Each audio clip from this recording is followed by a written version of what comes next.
Le chef de la police, Godson Aurelius, assure que la sécurité publique sera améliorée dans les prochains jours. Lors d'une rencontre avec les membres des 2 commissions parlementaires de sécurité, M. Aurelius a fait valoir que les ressources matérielles supplémentaires seront octroyées aux sous-commissariats, notamment dans les départements de l'Ouest et dans le Sud. Le directeur général de la PNH a également insisté sur une union nécessaire entre plusieurs institutions, notamment l'appareil judiciaire, afin d'améliorer l'efficacité de la lutte contre les criminels. Sans population, c'est difficile parce que nous avons besoin de collaboration, nous avons besoin de mettre en confiance pour capable partager information avec nous. Parce que tout nèg qui fait mal à la société, nèg qui fait crime, c'est dans la société, c'est en dedans la population qui vivent tout. Donc, il y a une famille, il y a un frère, il y a un cousin, et ils habitent même côté à monde.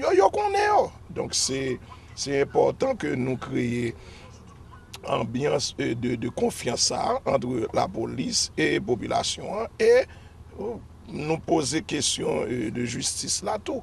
Parce que c'est une grosse occasion que moi-même, chef de la police là, et DDO te gagné pour que nous-mêmes tout nous fait part de préoccupations nous à et parlementaires nous et sénateurs et députés qui étaient dans la séance de travail là avec nous et nous te disons tout mais qui ça que nous gagnons comme vision mais qui disposition qui déjà prend mais moyens nous mais limite moyens nous mais ça nous qu'a fait mais qui ça que nous gagnons mais qui ça que nous projeter fait tout et pour essayer de renforcer la présence policière là on sait côté parce que nous avons une promotion qui est pour sortir là et fin mois d'avril là qui va augmenter l'effectif police là à environ 1500 en plus donc qui va permettre que gain de zones que nous capables de renforcer la présence policière et de gain de côté tout qui nécessité des sous-commissariats stratégiquement pour renforcer la sécurité dans la zone, ça, surtout dans la zone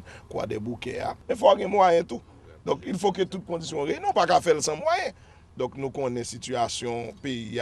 Donc c'est important pour nous que nous jouions un encadrement ça et nous très apprécions et nous restons disponibles. Le coordonnateur général de l'Office de management et des ressources humaines, Uder Antoine, appelle notamment les parlementaires à ne pas chercher à influencer le recrutement de l'administration publique. De telles pratiques sont à l'origine du mauvais fonctionnement de la fonction publique. Il ne peut être question, selon Uder Antoine, de devenir fonctionnaire sans avoir participé à un concours.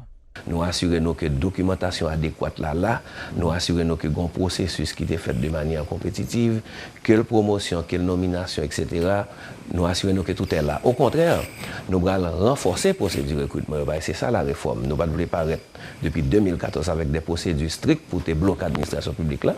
Si on y a notamment des procès-verbaux, notamment des diplômes, etc., journée aujourd'hui, nous allons continuer à faire, par exemple, vérification référence, nous allons continuer, par exemple, faire authentification, homologation diplôme. Nous allons essayer d'assurer nous que CV nous reflète une certaine réalité. Par exemple, au niveau des arrêtés, il dit que tout le monde qui est fonctionnaire, fort ou de nationalité haïtienne, faut nous capables de des critères pour nous assurer nous effectivement que tout le monde qui est dans la fonction publique là, c'est haïtien. Ça veut dire que c'est autant de bagages que nous allons renforcer très très bientôt dans le cadre pour nous assurer nous que le recrutement continue fait de manière objective pour nous retirer politique là dans le recrutement de l'administration publique là, parce que c'est une bagaille qui tue l'administration publique là, paquet de recrutement politique qui était fait dans le passé. Et c'est ça qui fait me penser que faut politique là, l'administration publique là chance pour suspendre influencer les questions de recrutement parce que l'administration publique c'est service public, c'est service aux citoyens, nous pas capable faire recrutement n'importe qui gens. Les OMR à chaque faire réforme c'est pas empêcher mon joindre travail, loin de là l'idée. Au contraire, leur faire recrutement sur concours, tout le monde a chance. Les gens pas besoin bien avec ou pas besoin bien à Wendell ou pas besoin de député, de pour un profil ou une qualification ou participer dans le processus là, ou une chance pour entrer dans n'importe quel ministère. Au contraire, il a intérêt tout le monde que le recrutement est fait de manière transparente, que fait de manière objective avec impartialité et que nous évitons mon pays clientélisme qui dans le passé pas mener nous à quel côté. Quelques dizaines d'employés du ministère de la Jeunesse et des Sports sont descendus dans la rue ce jeudi. Ils voulaient demander au président Jocelyn Privert de revenir sur sa décision, à savoir de fusionner le ministère de l'Éducation avec celui de la Jeunesse, des Sports et de l'Action civique. Très en colère, les manifestants souhaitent que leurs revendications soient satisfaites.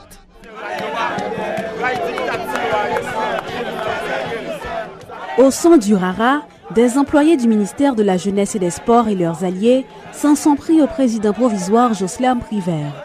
En colère, ils ont marché depuis la ruelle Romain jusqu'aux abords du Palais national pour dénoncer la décision du chef de l'État de fusionner le ministère de l'Éducation nationale avec celui de la Jeunesse, des Sports et de l'Action civique. Ces deux institutions fonctionnent de manière séparée depuis quelques années. Pas question pour la présidence de les unifier durant son mandat de 120 jours, ont martelé les protestataires. Hervé Saint-Ilus est un employé du ministère de la Jeunesse et des Sports. Pour lui, cette décision est illégale. Le ministère Grand Monde, est-ce que je ne dis pas pour nous faire tourner devant des portes ministère de l'Éducation nationale? Non, ils ont tenté de dire c'est parce que le ministère est budgétivore. Ça n'a pas qu'embé, moins que 1% du budget national. Pour qui ça c'est dans le contexte ça? Pour qui ça c'est dans la conjoncture ça? Équipe l'a décidé pour le premier ministère là pour venir mettre sous tutelle là, c'est au péril de vie, bagay ça, il pas passer. Le responsable des Jeux cérébraux au ministère de la Jeunesse et des Sports se dit révolté par cette décision. Ernst Valbrun estime que les deux ministères ont chacun leur lot de problèmes, donc les fusionner ne fera qu'aggraver leur situation. Ministère de l'Éducation et ministère des Sports, nous pas rien comme exclusion, comme polémique. C'est deux ministères qui ont travail de poids qui a fait. Qui donc, là, nous n'avons pas de conseil, nous avons souhaité asseoir pour l'équipe là, l'aile dormir réveillée avec l'autre objectif, l'autre idée. Une pétition a donc été remise au Palais national pour forcer le président Privert à revenir sur sa décision au cas où son premier ministre Fritz Jean serait ratifié par le Parlement. Les employés du MJSAC n'entendent pas abandonner leur mouvement jusqu'à ce que leurs revendications soient satisfaites.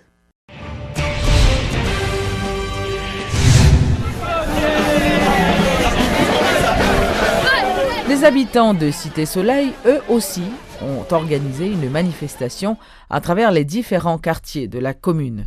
Les protestataires ont demandé aux autorités d'améliorer leurs conditions de vie en ramenant notamment la paix dans ce vaste bidonville.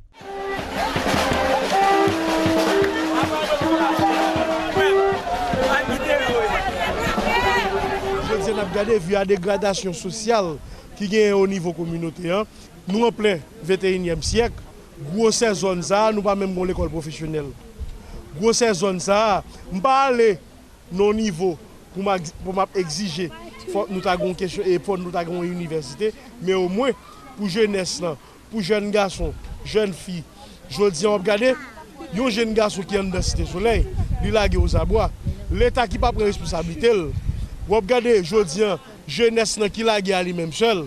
Vous regardez je dis ou capable de un petit monde 15 ans, il y a 2 ou bien 3 petits monde qui donc ensemble de bagages ça nous dit faudrait que sur le plan social, je dis l'état en soi, je dis jeunesse là gon l'autre orientation. Bon socialement problème insalubrité, pas de travail, problème santé, grand goût. Peuple là gagne un grand goût cicatrice, cap couper branche triple li veillon li temps pour peuple là je souffre et nous dit acteurs mettez tête ensemble pour une mesure.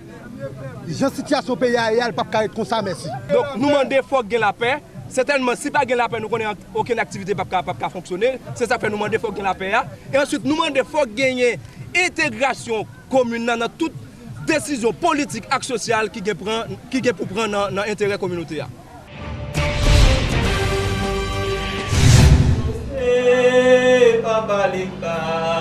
Action Jeunes pour Avancement Vaudou conteste l'élection du nouvel Ati, Joseph Koma, qui est de nationalité canadienne.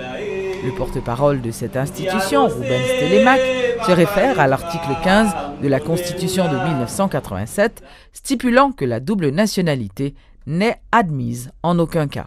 Le Ougan Joseph Koma pas vivre en Haïti, il pas de nationalité haïtienne. Et deuxièmement, le fait que la nationalité canadienne, ça veut dire n'importe qui, n'importe catastrophe, Canada quand il vient prendre parce que c'est un citoyen canadien lié. Donc le ça doit blaguer sans chef. Donc je pense que le choix aussi là doit des fois réfléchir. Donc nous avons des représentants, par exemple, il y a des gens qui représentent les Vaudois internationalement, ils ont besoin de rentrer, mais ils connaissent les représentants Vaudois dans l'État côté la vivre à l'étranger. Donc de ce fait, nous-mêmes nous pas de problème avec quel monde de diaspora. Cependant, pour Ati, d'ailleurs, Ati a fait une interview sur la chaîne télévision, dit qu'il ne peut pas rien à Ati, il vient apprendre. C'est donc aujourd'hui, on apprend un monde qui, par contre, cause de machine pour ballon de bus qui plein, monde vous dit le mener aller. Là, tout non seulement monde qui est dans le bus, là, tout le monde qui est dans la rue à tout. Ati a parlé, il dit que lui-même, il n'est pas arrêté en Haïti pour parce qu'il est en bas âge. Donc, il faut voir que nous, en plein dérive, nous n'avons pas quelle garantie sur le monde que nous mettons dans la tête vos doigts. Et de plus, nous n'avons pas de garantie sur question morale. Il y a un bon dossier qui a circulé dans le pays côté pour qu'on sorte à Souli, qui attaque les conditions morales, les conditions de vie dans le pays. Nous ne pouvons pas prendre risque ça, on va qui aussi critiqué déjà, qui a essayé d'écraser pour la mettre n'importe où dans notre tête. En tant que jeune, en tant que monde qui est là pour défendre vos droits, nous réunissons les gens qui ont savoir vos droits dans le pour nous dire, nous-mêmes, nous ne sommes pas d'accord, et même pour quelle raison, nous ne sommes pas d'accord et proposer un jeu pour nous structurer vos droits une fois pour toutes.